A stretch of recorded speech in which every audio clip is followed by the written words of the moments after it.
Kindly subscribe the channel and hit the bell icon to get regular updates. Thank you. Hello, welcome to the Shivam Convent online classes.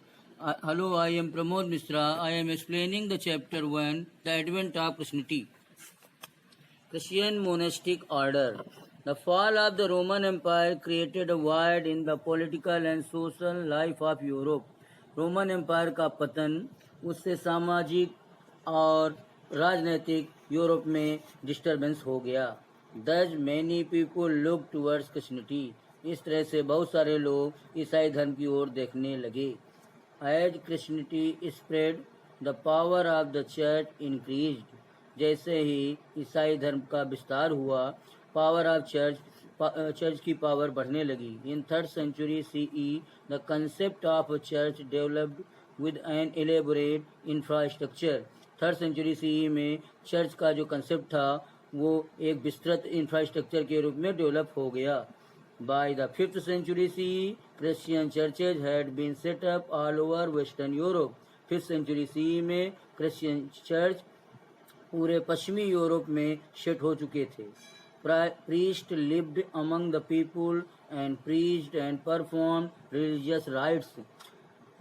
पुजारी लोगों के बीच में रहते थे और उपदेश देते थे और धार्मिक क्रियाकलापों को करते थे. Some priests choose to live as ascetics in monasteries. कुछ पुजारी मोनेस्ट्रीज में साधु के रूप में रहते थे. They were known as monks. उनको मॉन्क्स के नाम से जाना जाता था.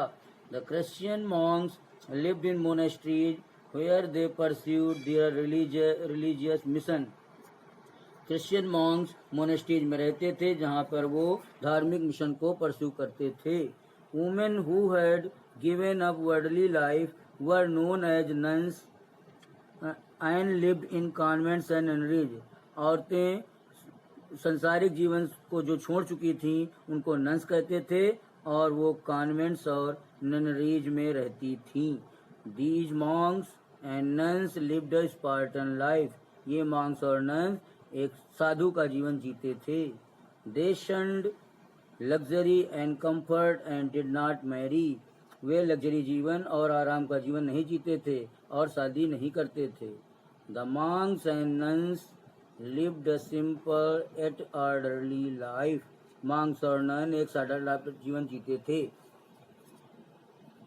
Their day was divided into 3 parts, 1 part for prayer and 1 for sleep and the 3rd for intellectual and manual labor.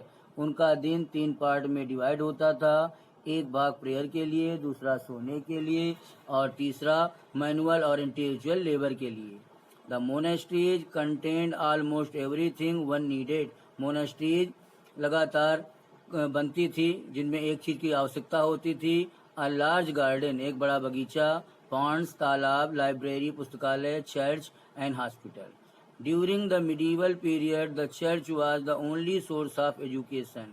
medieval period में मध्यकाल में चर्च केवल शिक्षा का स्रोत होता था. It also looked after the sick, the poor and the destitute.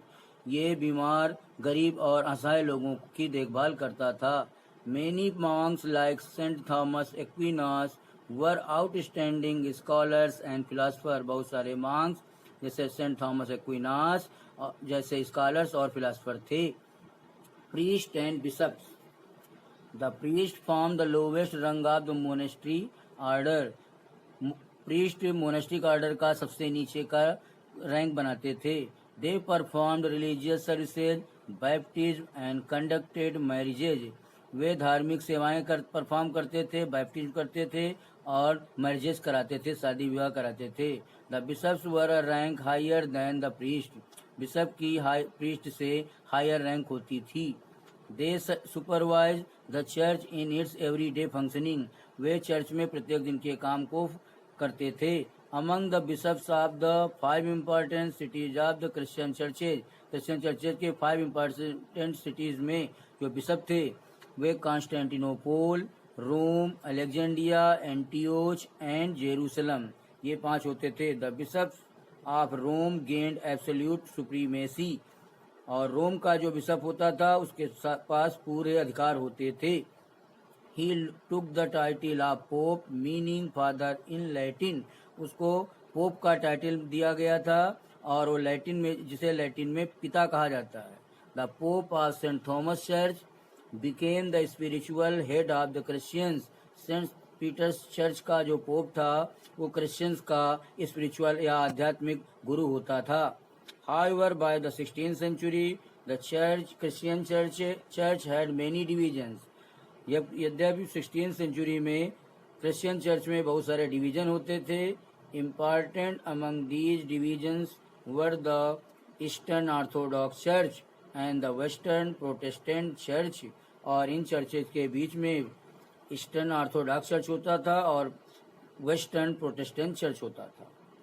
Impact of monasteries का प्रभाव।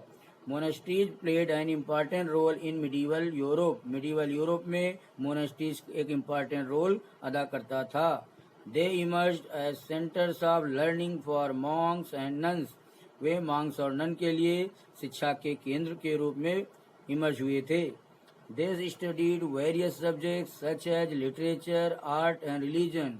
वे स्टडी करते थे बहुत सारे सब्जेक्ट जैसे साहित्य, कला और धर्म की। Many towns and cities built huge churches which became great centers of learning such as the Cambridge and the Oxford universities. बहुत सारे कस्बे और शहर उनमें बड़े चर्च बनते थे जो कि ग्रेट सेंटर होते थे लर्निंग के, कैम्ब्रिज और ऑक्सफोर्ड यूनिवर्सिटी जैसे।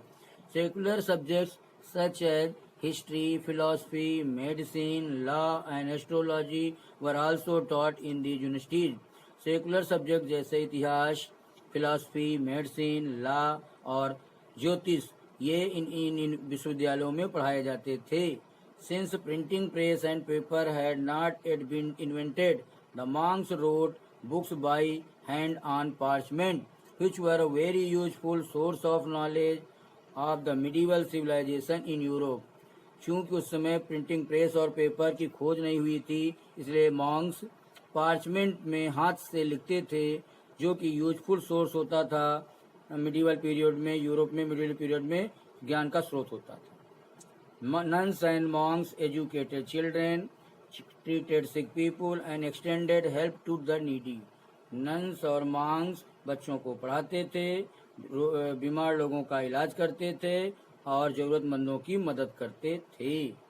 Monasteries became important centres where architecture, mural painting, woodwork and glass painting flourished. Monasteries important centre होते थे जहाँ पर आर्किटेक्चर, भवन निर्माण, मुराल पेंटिंग, वुडवर्क लकड़ी का काम और ग्लास पेंटिंग फ्लोरिश होती थी। After this I will give work in apps. Best of luck, stay home, stay safe.